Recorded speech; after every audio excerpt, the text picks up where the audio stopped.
Seperti yang telah kita ketahui bersama, bahwa akhir-akhir ini tenaga kerja Indonesia di Malaysia menurun drastis kalau dibandingkan dengan tahun-tahun sebelumnya. TKI lebih banyak memilih bekerja di Jepang dan Taiwan. Dan ternyata, hal ini menjadi petaka bagi Malaysia. Warga Malaysia ingin TKI kembali ke negaranya dan berjanji akan mengistimewakan TKI yang kerja di Malaysia. Agar TKI semakin nyaman kerja di Malaysia, warga Malaysia lebih memilih TKI ketimbang dari Bangladesh yang bekerja di Malaysia. Dengan alasan pekerja Bangladesh tidak bisa menghormati dan berani menikahi wanita tempatan untuk tujuan keleluasaan dan menjadi bos di sana.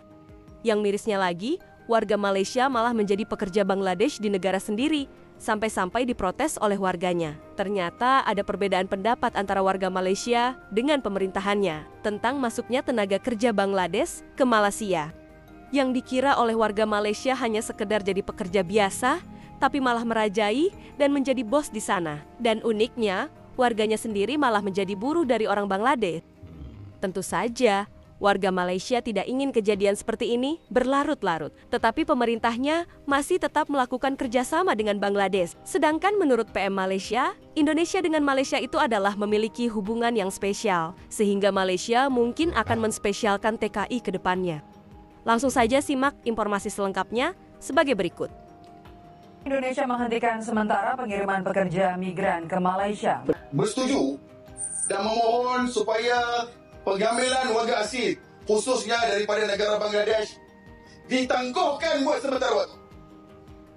Ini adalah kerana umumnya semua tahu bahawa rakyat Malaysia, warga tempatan telah mengalami kesusahan yang berganda bermula daripada pandemik COVID-19.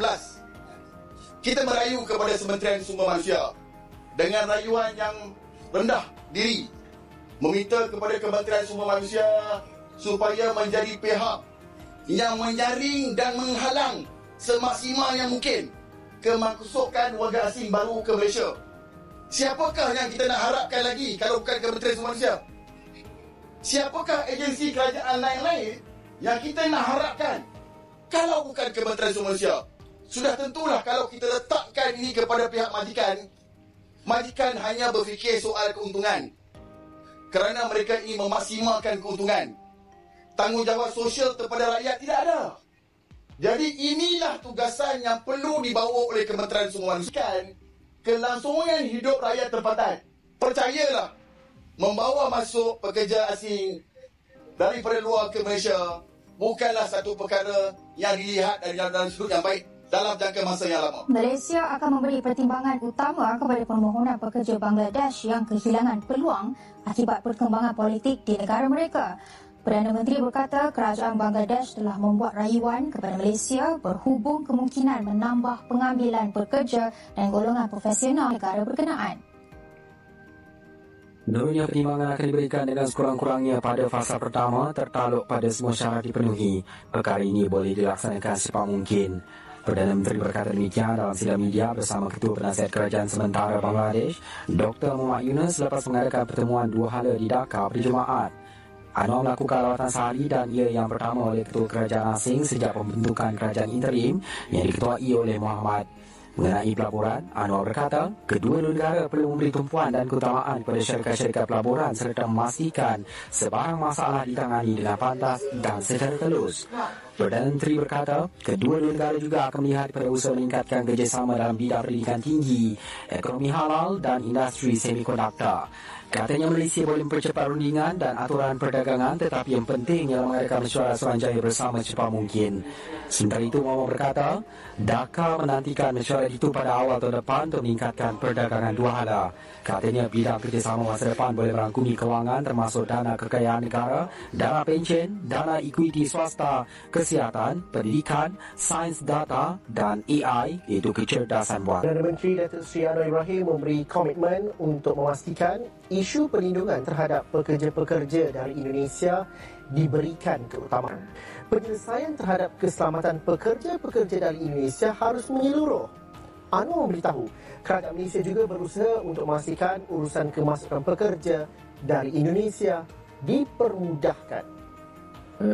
Jadi kita insya-Allah akan menghindari isu-isu yang boleh merenggangkan dan meretakkan hubungan, kerana saya mahu hubungan Malaysia-Indonesia itu agak kategorinya spesial. Saya harap kedua-dua menteri luar faham bahawa komitmen kita begitu rupa.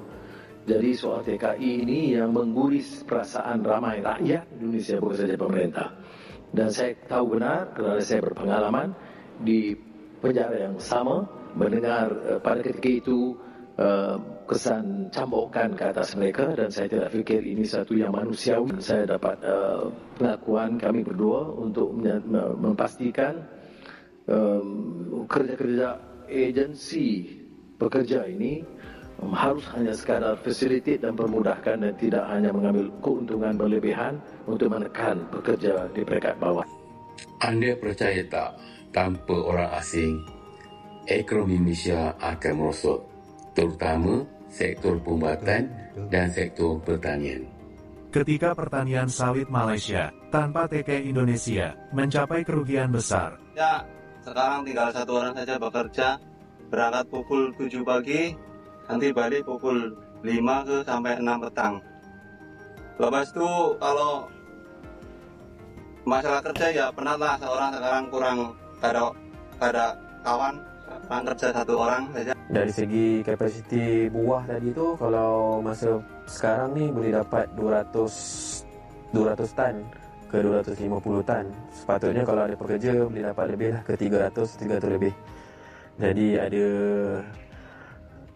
kerugian kat situ dalam 50 tan. Jumlah TKI ke Jepang naik hampir 3 kali lipat dibandingkan dengan 5 tahun terakhir. Hal ini membuat pencari kerja Indonesia lebih melirik Jepang sebagai tujuan yang menarik untuk mencari kerja. Jepang menawarkan gaji belasan juta rupiah, bahkan lebih. Tidak banyak menuntut kualifikasi yang tinggi. Biasanya cukup dengan modal bahasa Jepang dasar untuk program magang dan ujian keterampilan khusus untuk program Tokutei Gino. Selain itu, di Jepang juga banyak pilihan pekerjaan seperti manufaktur, konstruksi, perawatan, restoran, dan lainnya. Bahkan sekarang ditambah bidang baru, yaitu bidang transportasi. Gaji kotor yang ditawarkan Jepang bervariasi mulai dari 12 juta hingga 30 juta bahkan lebih, gantung bidang kerjanya, jenis visanya, daerahnya, hingga lama kerjanya di perusahaan tersebut. Perempuan Malaysia ni memang dah kemaruk sangat ke nak kahwin dengan lelaki warga asing. Hari ni kalau korang jalan dekat Nilai 3, Pasar Porong Selayang, korang akan perasan yang ramai peniaga adalah warga asing. Mereka ni pekerja saja, kita okey. Tapi masalahnya mereka ni adalah tokek dan dah ada yang jadi jutawan pun dengan berniaga. Mereka ambil pula rakyat Malaysia untuk bekerja. Ini salah siapa sebenarnya ni? Salah perempuan Malaysia yang kemaruk sangat sampai mereka tak sedar sebenarnya mereka ni sedang dipergunakan. Bukannya tak ada kes. Banyak sangat kes. Dijanjikan bulan dan bintang, diberikan ayat yang manis-manis semata-mata untuk dapatkan visa, dapatkan lesen perniagaan. Tapi lepas dah dapat tu, diabaikan, ditinggalkan macam tu saja. Tak salah nak kahwin dengan warga asing, tapi yang salahnya bila mana perempuan Malaysia ni senang sangat dipergunakan. Dah dipergunakan, lepas tu salahkan kerajaan. Kata kerajaan tak buat usaha untuk banteras masalah perniaga warga asing ni. Kalau kita tengok Jabatan Immigration Malaysia, hampir setiap hari mereka buat pemantauan dekat hotspot, penangkapan, penutupan kedai, dan even mereka dah warning kalau ada orang Malaysia yang sewakan tempat mereka untuk warga asing berniaga, lesen mereka ni akan ditarik. Tak guna kalau Yang Berhormat Datuk Seri Saifuddin Nasution dah gerakkan immigration untuk betul-betul banteras isu peniaga warga asing ni. Tapi kalau akhirnya korang sendiri yang menjadi duri dalam daging, ajak atau mengalu-alukan peniaga warga asing ni untuk semakin berleluasa dekat Malaysia ni. Kalau masalah ni kita tak boleh nak banteras, jangan terkejut kalau 5 ke 10 tahun lagi dah terlalu ramai peniaga warga asing, kita sebagai warga Malaysia sendiri akan merempat dekat tanah air kita sendiri. Vikram anak lelaki Kasinaran. Oh, panggil apa? Vikram. Vikram, okey Vikram. Macam mana kita nak tarik lebih ramai lagi anak muda untuk join polis ni? Rasa kita boleh tarik ramai anak muda masuk polis dengan menunjukkan apa capability polis, apa pencapaian polis, seperti menangkap penjenayah, mengekalkan ketenteraman dan juga mencegah jenayah. Itu yang paling penting. Saya rasa dengan menunjukkan apa kesan baik polis pada negara, ramai akan berminat untuk masuk kepada polis. Okey, boleh tak bagi tahu, kongsikan sedikit apakah ciri-ciri yang perlu ada untuk menjadi seorang polis? Pertama sekali, ciri yang paling penting untuk menjadi polis adalah perwatakan, integriti. Integriti adalah penting. Seperti kata IGP kita, tata kelola yang baik dan integriti paling penting untuk menjadi sebuah polis yang baik. Itulah informasi yang dapat kami sajikan untuk hari ini. Jika Anda ada pendapat tentang tayangan ini, sampaikan saja lewat kolom komentar. Terima kasih. Nah, seperti itulah teman-teman beberapa informasi dan cuplikan video yang dapat kami sajikan buat teman-teman. Mudah-mudahan bermanfaat dan menambah wawasan buat kita semua.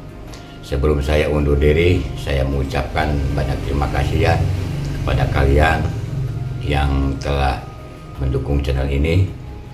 Semoga Yang Maha Kuasa membalas kebaikan teman-teman semua dengan yang lebih baik. Dan juga kepada teman-teman yang baru menemukan channel ini, saya ucapkan selamat datang, selamat bergabung, dan selamat menyaksikan tayangan-tayangan dari channel ini. Nah, untuk kali ini dicukupkan sampai di sini dulu. Sampai jumpa lagi di video yang akan datang. Wassalamualaikum warahmatullahi wabarakatuh.